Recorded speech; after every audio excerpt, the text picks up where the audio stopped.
মুভির শুরুতেই আমরা ইয়ান নামের এক অসাধারণ শেফ বা রাঁধুনিকে দেখতে পাই।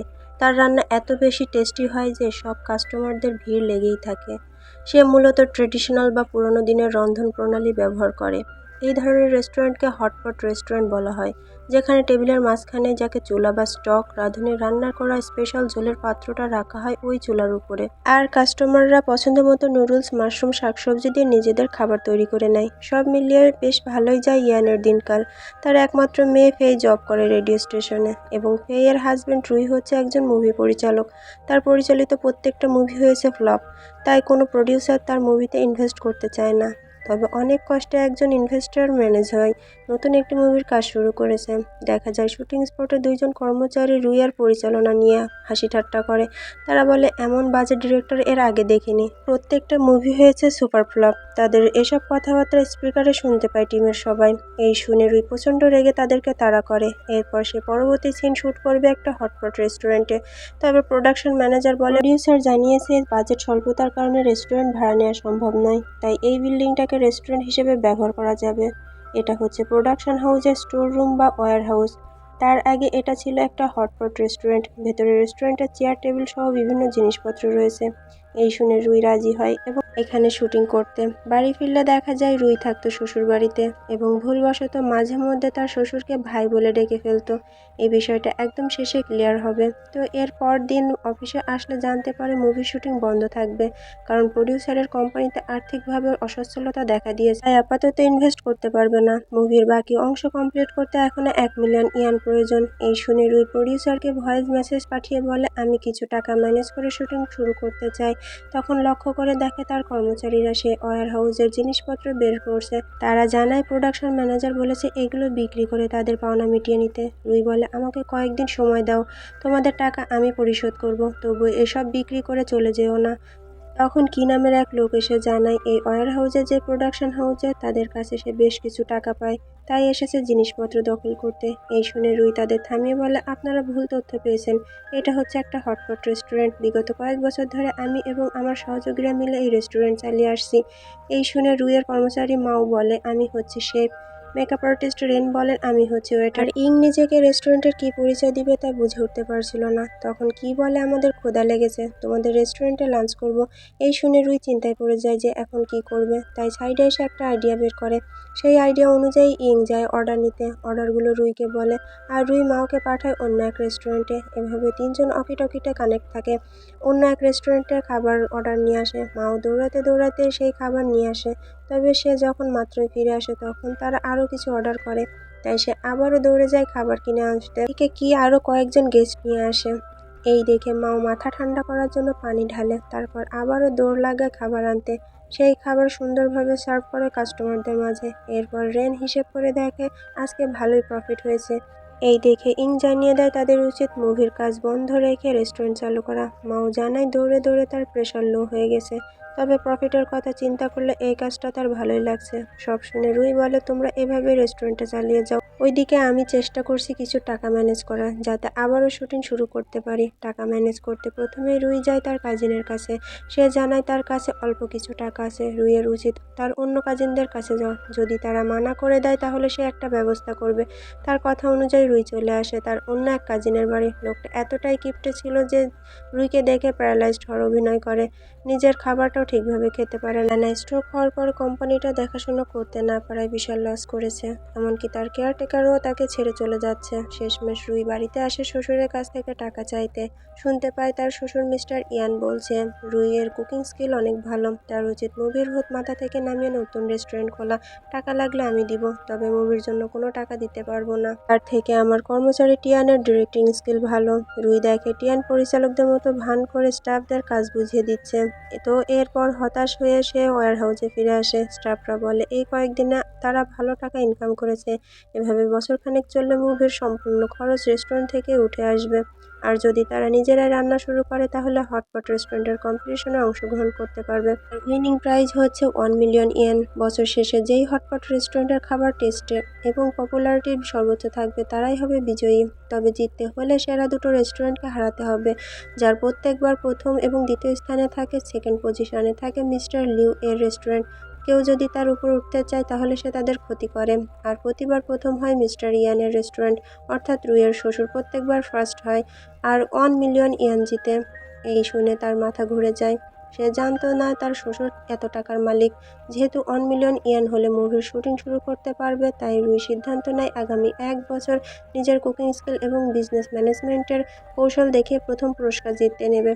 তার এই সিদ্ধান্ত সবাই একমত হয় আর সে রেডি হয়ে যায় শেফের অ্যাপ্রন পরে। তার রান্নার কৌশল আর মশলা ঢালার স্টাইল দেখে তার স্টাফরা অবাক হয়ে থাকে।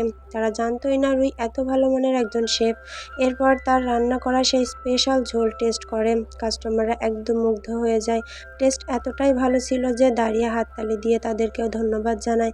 ধীরে ধীরে তাদের কাস্টমার বাড়তে থাকে আর কম্পিটিশনের র্যাঙ্কিংয়ে তাদের রেস্টুরেন্ট উপরের দিকে উঠতে থাকে। অল্প সময়ের মধ্যেই তারা চতুর্থ স্থানে চলে আসে। ওইদিকে তৃতীয় স্থানে থাকা রেস্টুরেন্ট অবৈধ জায়গায় নির্মাণ করায় সরকারি লোকেরা সেই রেস্টুরেন্টকে ভেঙে ফেলে। ফলে এখন রুইদের রেস্টুরেন্ট অটোমেটিক থার্ড প্লেসে চলে এসেছে। এরপর দেখানো হয় লিউ নামের এই লোকটাকে। সে হচ্ছে র্যাঙ্কিংয়ের দ্বিতীয় স্থানে থাকা রেস্টুরেন্টের মালিক। আর অ্যাসিস্ট্যান্ট জিজ্ঞাসা করে, আপনি সেকেন্ড প্লেস নিয়ে এত হ্যাপি কেন? আমাদের উচিত ফার্স্ট হওয়ার জন্য চেষ্টা করা। তখন লিউ জানায়, মিস্টার ইয়ানের মতন একজন অভিজ্ঞ রাঁধুনিকে পিছনে ফেলা অসম্ভব, তাই আমি দ্বিতীয় স্থান নিয়ে খুশি আছি।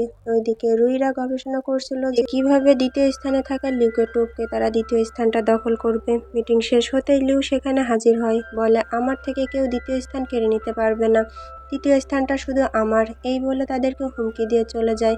পরদিন রুই লক্ষ্য করে তার শ্বশুর ইয়ান রেস্টুরেন্টের প্রচারের জন্য লিফলেট বানিয়ে এনেছে। এই দেখে তার একটা দুষ্টু বুদ্ধি মাথায় আসে, বলে আমার মুভি সেটে অনেক লোকজন রয়েছে, তাদের নিয়ে এগুলো বিলি করে দিব। এই বলে সেগুলো নিয়ে কেজি দরে বিক্রি করে দেয় আর নিজের রেস্টুরেন্টের জন্য অনেকগুলো লিফলেট বানিয়ে আনে। এরপর তার মুভির কয়েকজন ব্যাকআপ ডান্সারকে হায়ার করে পোস্টার বিলি করার জন্য। তারা শহরের অলিগলি থেকে শুরু করে সব জায়গায় বিলি করে, এমনকি তারা আকর্ষণীয় ড্রেস পরে খাবার সার্ভ করে এবং নেচে গিয়ে উৎসবমুখর পরিবেশ তৈরি করে। কাস্টমাররা এতটা এনজয় করে যে সেই ডান্স রেকর্ড করে সোশ্যাল মিডিয়ায় পাবলিশ করে দেয়। ভিডিওগুলো ভাইরাল হয়ে তাদের রেস্টুরেন্ট আরও পপুলার হয়ে ওঠে, যার ফলে খুবই দ্রুত তারা দ্বিতীয় স্থান দখল করে নেয়। আর এই খবর শুনে লিউ রেগে গিয়ে অ্যাসিস্ট্যান্টকে বলে, লোকজন রেডি করো এবং পরিচয় গোপন রেখে রুই এর রেস্টুরেন্টের টেবিল বুকিং করো। তবে সেই ফোন কল পেয়ে রেন বুঝতে পারে লিউ লোকজন নিয়ে রাত 9টায় আসবে আক্রমণ করতে। রুই বলে, আমাদের উল্টো প্ল্যান করতে হবে। সেই প্ল্যান অনুযায়ী রাত 9টার আগে সমস্ত কাস্টমারদের বিদায় করে দেয়। একজন ডান্সারকে সেই রেস্টুরেন্টে পাঠায়। তারা ইনফরমেশন দেয় যে লিউর রেস্টুরেন্ট থেকে লোকজন নিয়ে বের হয়েছে, বাকিরা ছিল রাস্তায়। তারা গাড়ির পিছু করে লিউদের লোকেশন জানায়। ওইদিকে রেন সামনের জঙ্গলে লুকিয়েছিল। সে বলে এখনই তারা ভিতরে ঢুকবে। তখনই রুই একটা নাটক সাজায়। তার মুভির ফাইটিং সিনের জন্য কিছু নকল কাচের বোতল এনেছিল। সেগুলো একটার পর একটা ইয়াংয়ের মাথায় মারে আর বলে, আমার কাজে যে বাধা দিবে তার অবস্থা ঠিক তোমার মতোই হবে। এই শুনে ভয়ে লিউ এর অবস্থা খারাপ হয়ে যায়। তখন রেন এসে অভিনয় করে বলে, রুই খুব ভয়ঙ্কর লোক, আমি তার সাথে নয় আপনার রেস্টুরেন্টে কাজ করতে চাই। এই শুনে রুই মাওকে বলে, ওকে ভেতরে নিয়ে বন্দি করে রাখো। এরপর লিউ এর দিকে এগিয়ে গেলে সে বলে, আমার পকেটে অস্ত্র আছে। ঠিক তখনই রুইয়ের নকল বন্দুকটা নিচে পড়ে যায়, যেটা কিছুক্ষণ আগে মাও বের করেছিল তাদের ভয় দেখাবে বলে। রুই বলেছিল এটা দেখতে একদম খেলনা বন্দুকের মতন, তবে এখন সেই বন্দুকটা দেখেই তাদের অবস্থা খারাপ হয়ে গিয়েছিল। লিউ অস্ত্র বের করার বদলে লাফ সাইন এঁকে বলে, তুমি খুব ভালো মানুষ, আমরা তাহলে যাই। তবে রুই তাদেরকে আরো ভয় দেখাতে নকল বোতলগুলো নিজের মাথায় ভাঙতে থাকে। এতে ভয়ে সে প্রায় কান্না করে দিচ্ছিল। তখন তার অ্যাসিস্ট্যান্ট পাশের ঝুড়ি থেকে একটা বোতল নিয়ে বলে, এটা আপনার মাথায় ভেঙে দেখিয়ে দিন আপনি কতটা সাহসী। তবে সেই বোতলটা ছিল রিয়েল, তাই মাথায় মারতে প্রচন্ড ব্যথা পায়।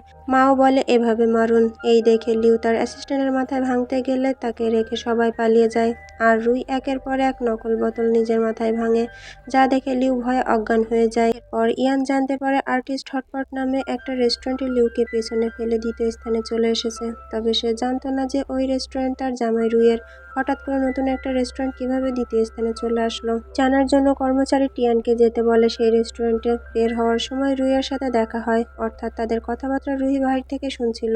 তারপর টিয়ান রুইয়ের রেস্টুরেন্টের সামনে এসে দেখে সাইনবোর্ডে লেখা রয়েছে ফিউনারাল সার্ভিস, যেখানে মৃতদেহের শেষকৃত্য অনুষ্ঠিত হয়। তখন মাও ছদ্মবেশে এসে ফোনে কেউ একজনকে বলে আর্টিস্ট হটপট রেস্টুরেন্টটা সোজা 200 মিটার সামনে। এই শুনে সেখানে এসে দেখে ইং একটা ছোট্ট কার্ড পরিচালনা করছে। তাকে জিজ্ঞাসা করে এই রেস্টুরেন্টের বিষয়ে। ইয়াং বলে, যেদিক দিয়ে এসেছেন সেদিকে 200 মিটার গেলেই সেই রেস্টুরেন্টটা দেখতে পাবেন। এই শুনে টিয়ান তার সাথে বাজি ধরে যে ওইখানে কোনো রেস্টুরেন্ট নেই, যেখানে রয়েছে একটা ফিউনারাল সার্ভিস। এরপর যেখানে এসে প্রমাণ হিসেবে একটা সেলফি তুলে নেয়। তখন ভিন্ন ছদ্মবেশ নিয়ে মাও তার পাশে দাঁড়িয়েছিল। হঠাৎ তাকে দেখে সে ভয়ে তার কোলে উঠে পড়ে। মাও তাকে নিচে নামিয়ে একজন মৃত মানুষের ছবি আনতে ভেতরে যায়। টিয়ান তার পিছু পিছু ভিতরে ঢুকে যায়। এই সুযোগে রেন বেশ কিছু অ্যাক্টরকে নিয়ে আসে। তারা মূলত টিয়ানকে ভয় দেখানোর জন্য এসব করছে। এদিকে মাও বলে আজ সেই রেস্টুরেন্টে সদ্য মৃত এক ব্যক্তির প্রার্থনা করা হবে। তারপর তাকে নিয়ে যায় তাদের প্ল্যান মোতাবেক সাজানো রেস্টুরেন্টে। টিয়ান ভিতরে ঢুকতেই দেখে সবাই ভয়ঙ্করভাবে তার দিকে তাকিয়ে আছে। এরপর মৃত ব্যক্তির ছবি দেখে তার অবস্থা খারাপ হয়ে যায়, কারণ ছবিটা ছিল তার নিজের। তখন ইং ভয়ঙ্কর হাসি দিয়ে তার কাছে বাজির টাকা চাই। এতে ভয়ে সে জ্ঞান হারিয়ে ফেলে। ইয়ান তার কথা কিছুই বুঝতে পারছিল না, তাই রুইকে বলে সিসিটিভি ফুটেজ কালেক্ট করতে, দেখতে চাই টিয়ানের সাথে কি ঘটেছে।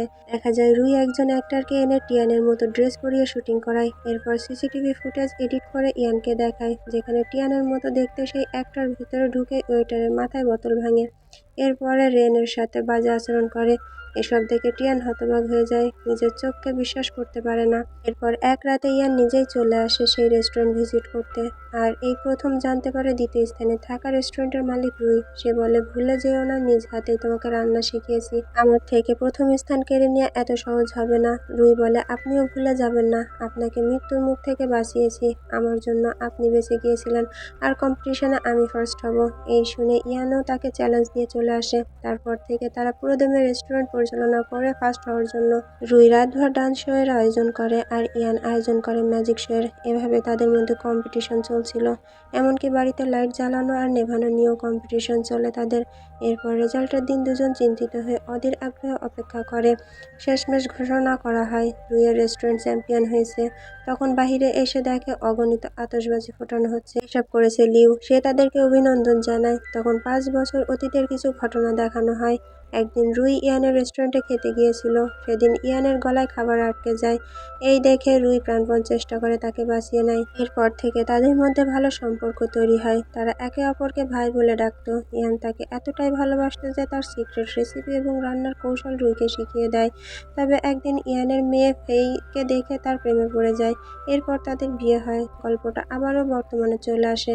সেই আতশবাজির ঝলকানিতে বেলকনিতে দাঁড়িয়ে দেখছিল ইয়ান। রুইয়ের এই সফলতায় সে বেশ খুশি ছিল। পরদিন রুইয়ের অ্যাসিস্ট্যান্টরা বলে, যেহেতু আপনি আবারও মুভির শুটিং শুরু করবেন, তাই শুটিংয়ের জন্য আমরা চাই নতুন একটা সেট বানাতে। এত যত্ন করে দাঁড় করানো রেস্টুরেন্টে অ্যাকশন সিনের শুটিং করে নষ্ট করতে চায় না। এই শুনে রুই অনুমতি দেয় অন্য কোথাও শুটিং স্পট তৈরি করতে। তারপর রুই তার স্ত্রী এবং শ্বশুরকে নিয়ে চলে আসে তাদেরকে ট্রিট দেওয়ার জন্য। হঠাৎ বাইরে অনেক শোরগোল শুনতে পেয়ে গিয়ে দেখ বাহিরে কারোর শুটিং শুরু হয়েছে। সেখানে তার মুভির প্রোডাকশন ম্যানেজারকে দেখতে পায়। সে তাকে সাইডে নিয়ে এসে বলে, আমাদের কোম্পানি আর্থিকভাবে ক্ষতিগ্রস্ত হয়নি, তোমাকে মিথ্যে বলেছিলাম। আসলে প্রডিউসার তোমার কাজ দেখে বলেছিল তুমি খুব বাজে ডিরেক্টর, তোমার মুভিতে কোনো টাকা ইনভেস্ট করবে না, তুমি কষ্ট পাবে বলে আগে এসব বলিনি। এসব কথাবার্তা ফেই আর ইয়ান বাহির থেকে শুনছিল। সে বাহিরে এসে নিজেকে কন্ট্রোল করার চেষ্টা করলেও স্ত্রীর মুখের দিক তাকাতে ইমোশনাল হয়ে পড়ে। এরপর বেশ কয়েকদিন খুব মন খারাপ করেছিল। একদিন ইং ফোন করে বলে নতুন শুটিং স্পট কমপ্লিট হয়েছে। এই শুনে রুই সেটা দেখতে আসে। জানতে পারে তার স্ত্রী আর শ্বশুর মিলে নিজের হাতে সবকিছু ডেকোরেট করেছে। তার প্রতি এই ভালোবাসা দেখে সে প্রচণ্ড খুশি হয়, তবে জানে মুভি তৈরি করার মন মানসিকতা হারিয়ে ফেলেছে। ইং বলে, তাহলে এটা আমাদের রেস্টুরেন্টের দ্বিতীয় ব্রাঞ্চ হিসেবে ওপেন করব। তখন লিউ হাজির হয় ফুল নিয়ে। সে ভেবেছিল রুই নতুন আরেকটা রেস্টুরেন্ট খুলেছে। আসলে এটা যে শুটিংয়ের জন্য তৈরি করেছিল তা সে জানতো না। তখন কয়েকজন কাস্টমার আসলে লিউ তাদের বসতে বলে। যেহেতু রেস্টুরেন্টের শুটিংয়ের জন্য বানানো হয়েছিল, তাই রান্না করার কিছুই ছিল না। এই জন্য আগের মতো মাও অন্য এক রেস্টুরেন্ট থেকে খাবার আনতে যায়। একজন কাস্টমার কিছু খাবার অর্ডার করেছিল যা সেই রেস্টুরেন্টে ছিল না, যেখানে মাও গিয়েছিল, তাই তারা চলে যাচ্ছিল। তখন লিউ তাদেরকে বসিয়ে খাবার আনতে চলে যায় তার নিজের রেস্টুরেন্টে। এভাবে সারাদিন দৌড়ঝাঁপ করে মাও আর লিউ প্রেশার লো হয়ে যায়। তারা হসপিটালে চলে আসে স্যালাইন নেওয়ার জন্য। এরপর ইং তাকে জিজ্ঞাসা করে শুটিং কবে থেকে শুরু হবে। সে কোনো উত্তর না দিয়ে বাড়ির দিকে চলে আসে। নিজের প্রতি বিশ্বাস হারিয়ে ফেলেছিল সে। তখন লক্ষ্য করে তার স্ত্রী ফেই তার পাশে পাশে হাঁটছে। জিজ্ঞাসা করে, তুমি এখানে কি করছো? ফেই বলে, জিজ্ঞেস করতে এসেছি যে এখন কি করবে, কি সিদ্ধান্ত নিলে। রুই বলে, মাঝে মধ্যে কিছু সিদ্ধান্ত সময়ের উপরে ছেড়ে দেওয়া উচিত। দেখা যাক সময় আমাকে কোথায় নিয়ে যায়। এই বলে, যেখানে নিয়ে যাক, আমি সবসময় তোমার পাশেই থাকবো। এরপর 1 বছর কেটে যায়। বর্তমান শুটিংয়ের জন্য বানানো রেস্টুরেন্টটা কাস্টমারে জমজমাট হয়ে উঠেছে। তখন ইং এসে জানায়, এবছর হটপট রেস্টুরেন্ট কম্পিটিশনের শুরু হবে কয়েকদিনের মধ্যে। নিয়মকানুন আর প্রাইজ আগের মতোই থাকবে। রুই বলে, তাহলে আমাদের দুটো রেস্টুরেন্টই রেজিস্টার করে ফেলো। এবারও প্রথম পুরস্কার আমরাই জিতবো। এর কয়েকদিন পর রুই জানায় সিদ্ধান্ত নিয়েছে আবার শুটিং শুরু করবে। তবে ইং বলে, আমাদের দুটো রেস্টুরেন্টই কম্পিটিশনে লড়ছে, তাই শুটিং শুরু করতে চাইলে নতুন আরেকটা সেট বানাতে হবে। এই শুনে রুই বুঝে যায় তার মুভি তৈরি করা হবে না। তার অ্যাসিস্ট্যান্টরা এখন চায় রেস্টুরেন্টের এই ব্যবসা চালিয়ে যেতে। আর এখানেই মুভির সমাপ্তি ঘটে।